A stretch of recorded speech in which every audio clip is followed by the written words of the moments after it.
با مقصد ترغیب طرز حیات سالم جلب جوانان با ورزش تربیت نورسان و جوانان در روحیه وطن دوستی و یگانگی برای دریافت جام هفته‌نامه جمعیتی سیاسی SSR روزهای 15 و 16 فوریه در ناحیه وسه مسابقه کشتی بازی والیبال برگزار کرده شد.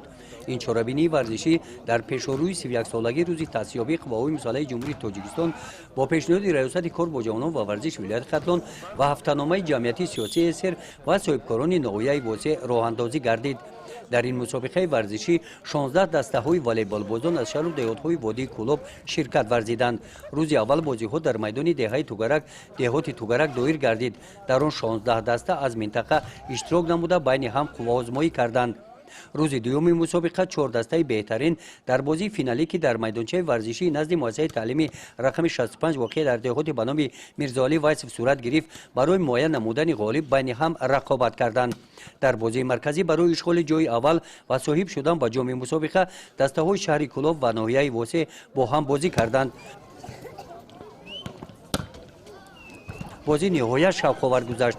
در جنبش شهر کلوب جای اول و ناحیه وسه با جای دوم مشرف گردیدند.